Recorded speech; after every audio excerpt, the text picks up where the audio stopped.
Oh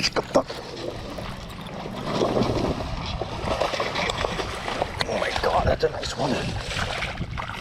Oh, baby, yeah. Holy smokes. Oh my God. That's a nice fish. Deps Bull Flat 5'8". It's gone. It's freaking gone, boys. No. You doggy. Wow. That was absolutely insane, folks. Well, that's why you throw a bull flat in the summertime. That's one way to start the video, huh? Yet another Lake Biwa bass falls victim to the bull flat 5'8" by Deps. Man, doesn't get much cooler than that now, does it, folks? Oh, that is a beautiful, beautiful bass. Super stoked on this one. Had that fish follow my K9. Said, screw it, let me try throwing the bull flat in there. And that fish came out of nowhere and absolutely smoked it. So sick, man. Another beauty on the bull flat, baby. What's going on, guys? Geoff here, and that's one heck of a way to start a video here on the beautiful shores of Lake Biwa, Japan. Now, since coming here to Japan, one of the baits that I've done really, really well with, and I've kind of mentioned it a little bit, but that's been this guy right here, the Deps Bull Flat. And this guy has just, honestly, I've caught more fish on the bull flat than I have on the big swim bait. This thing just, it has the drawing power like a big swim bait, but for some reason, just because of the size, the profile, these fish, they are very, very inclined to just eat it instead of follow it or chase it or anything like that, like I would get with the swim bait. And so I get the power of a big swim bait, but in a lure that the fish just absolutely crush. And I think there's a couple different reasons for that. I think one, the profile is perfect. It's a small snack size bait for these fish. And as of recently, I've been seeing a lot of bluegill up in the shallows. And these bluegills have kind of ranged anywhere from like 3 inches up to about 5 inches. And so here on Lake Biwa, there's a lot of big fish. And that's why I wanted to go with the bigger size bull flat. And this is the 5'8" size. In the past, I fished a 4'8", and I kind of get very similar results. And the reason why I choose the 4'8" instead of the 5'8", or the 5'8" versus the 4'8", kind of just depends on where I'm fishing, maybe the bluegill size, and just a lot of different variables. But for the most part, I'm thinking about bluegill size and the size of fish on the body of water that I'm fishing. So a lot of my urban fishing that I do back home in Arizona, I like to choose the 4'8" bull flat, just because of the size of fish aren't as big as, like you'd say, Lake Biwa. However, I have thrown the 5'8" and I've gotten a couple bites, but that 4'8" at the urban spots where I know there's a good amount of that 2, 3, or 4 pound fish, that 4'8" is absolutely money. If I'm fishing around bigger fish, or if I'm fishing bigger bodies of water, then I'm gonna go gravitate towards the 5'8" size, just because it's got a little more presence, a little more body, can have a little more drawing power, and of course, trying to catch a bigger bass. Now, there's been a couple different ways that I've been fishing the bull flat since coming here. The original way that I fished it was just really, really simple. Fishing it on a weighted beast hook style hook.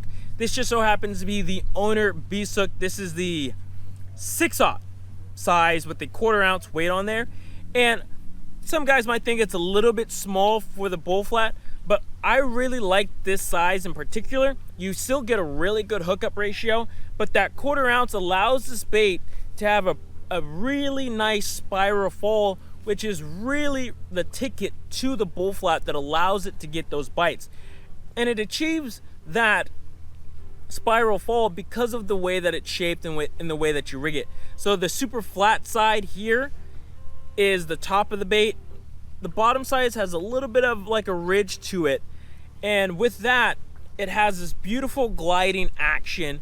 Whether you lift it up and let it fall back down, it'll kind of spiral to the left, to the right in a circle, You can also jerk it how I've done it in the past at the urban spot. So I'll throw it into like a grass clump, let it kind of get into the grass clump and just rip, and this thing will shoot, and then kind of glide right back into that grass clump. And basically it looks like a bluegill that kind of comes out, it gets like some bug or something like that, and then slowly goes back into the grass.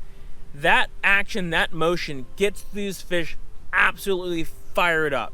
I've seen it so many times where, especially if I'm fishing it around like rocks or something like that, when I throw this bait around rocks and I get that thing to rip and it glides into a rock, I've seen fish come racing, shooting in, because it looks like a bluegill trying to escape and get into the rock or get into the grass, and it just triggers something in the fish's mind. And this bull flat just does a fantastic job at doing it. And so that beast hook is my favorite way. You got the oversized spring, and it kind of makes that bait last a little bit longer, what I feel like. And so 6/0 beast hook, money. You can obviously go with the bigger size if you wanted to, but again, you don't need it on a bait like this. With the 4/8 size, I go with a 4/0 beast hook, just downsize a little. Again, you can throw that 4/8 on a 6/0, you can throw the 5/8 on an 8/0, but trust me, you're fine with just the 6/0 on the 5/8, and the 4/8 takes a 4/0. You'll hook the fish. You just need a nice, good, strong hook set. Now, the other way I've seen the Japanese guys, and I wanted to try it too, was putting it on a football head style, and you basically stroll it or you hop it on the bottom, kind of like swimming a jig in a way. And that's very popular here on Lake Biwa. And basically, I have a Ryugi. This is that new G2 football head. And basically what you do is this thing articulates, and it allows this bait to basically stroll in the water, and it looks really good. I also use it to kind of flip around as well if I wanted to kind of just flip.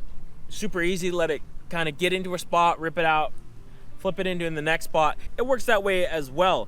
And for the hook on that, again, a 6/0, I'm just using a Zappu Bellows hook for that, and it fits on there perfectly. Nice slender profile, so it goes in and out of the reeds or out of a tree super well, as well as strolling it too. So this is the other way. You have to play with sizes.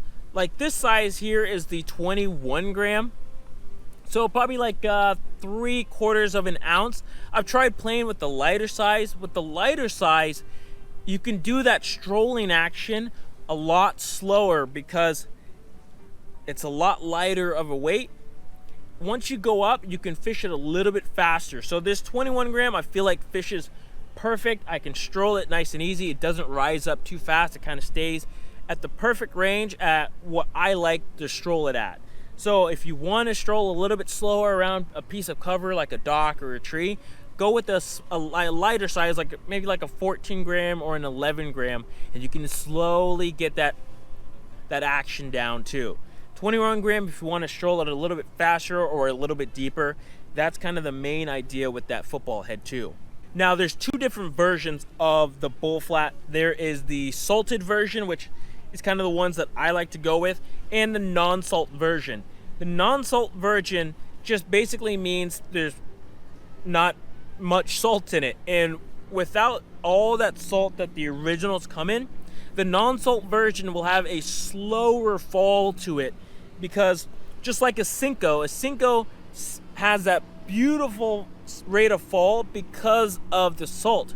Same thing with this bull flat, but once you take that salt out, it's going to let that bait hang even more. So if you're fishing even shallower water, or if you really don't want this thing to kind of bury into the grass, you can go with that non-salt version, so it'll sink a bit slower, and it won't really sink down into whether it's a mud or grass. It'll stay a lot higher. And so the non-salt version is a great version if you just want to keep something a little bit higher in the water column, or if you just want to slow down that spiral fall action, you would definitely go with the non-salt. The salt obviously has a little bit more flavor. The thing with the non-salt and the salt, just like with the Cinco, is the durability. With the bull flat, you don't get a lot of fish out of these salted versions. I Like this one has caught me that fish that you guys just saw, and I think one other fish, and it's barely holding on. So realistically, you can maybe get 2 to 4 fish out of one bull flat before you have to either mend it or just throw it away. So if you want a little bit more durability out of the bull flats, try and get the non-salt version. You could probably get 4 to 6 fish on the non-salt, especially if you rig it like this with the spring lock in there, and you can honestly get a lot more life out of the non-salt. So it's kind of pros and cons to both the salted and non-salted version. It just will have to depend on what you guys are feeling like your fishing needs. As far as setups go, this is the nice part about the Deps Bull Flat 5/8 especially, is that it's a full size lure. I mean, it probably weighs, here's just one right here, it probably weighs, man, the bait alone maybe weighs maybe half of an ounce already or so. And so once you start adding on like a 21 gram or 3/4 ounce, you're up there in like a, you know, an ounce and a quarter, ounce and a half. Or if you just have just the 1/4 ounce, you're right there at like 3/4 of an ounce, maybe 5/8 of an ounce. And so it takes a lot heavier of a setup to throw this bait and to get the right hook set. So what's nice for me is I can take one of my swim bait rods like I've done in the past, like the Mark 56 is perfect for that smaller bull flat, like the 4/8. So there's been times when I'll take one rod and I take a handful of different lures. Like I'll take a 7-inch shad glide bait, I'll take a tiny clash, and I'll take the 4/8 bull flat to my urban spot. I roll up, I might fish that tiny clash for a little bit, but then I'm like, you know what, let me try that bull flat. I can tie that bull flat on, flip it around, and I can still get a good enough hook set, because at the end of the day, it is a swim bait rod. And so the Mark 56 for the 4/8 I've used in the past, it works well. If you want to jump up to the full size 5/8 bull flat, I recommend going up to like the Monstrous that I've talked about before, or like a medium heavy to heavy swim bait rod, just so you can get that hook set and you can fish that bait effectively and just, you know, fish it around. You definitely want something that's semi-sensitive to, semi-light. And so the rod that I was using today is kind of considered like a heavy swim bait rod, to where I can throw that bull flat really, really well on it, but I can also fish a tiny clash or a clash 9 on it too. So a lot of guys already have a rod to do that with. So you can bring your swim baits, whatever, but you can also just bring a pack of 4/8 or 5/8 bull flats, just in case they want something that's a little bit more bluegill, a little more snack sizable than a big swim bait. So that's kind of been my philosophy on the bull flat. Is it's kind of one of those things like, all right, let me fish my big swim baits, and if I don't get anything after a few hours, let me at least try something. And no, it's not a big swim bait, but it still gives off a big profile. It represents a bigger prey item, and it's still, I would say, for a conventional lure, pretty big. I think most guys with the bull flat, they like the 3/8 size. That's way too small for me. The 5/8 to me feels small, but I think to a regular conventional guy, the 5/8's really, really big. But I'm telling you, if you want to get some really big bites this summer, try that 5/8 or the 4/8 bull flat. You guys will be shocked by how good this bait really is. Other than that, if you guys have any questions about the Deps Bull Flat or how to fish it, how to rig it, just let me know with a comment down below. As always, from everybody here at the Hookup Tackle, we thank you guys for the business and the support as always. We will see you guys next time here on beautiful Lake Biwa, Japan. Peace out.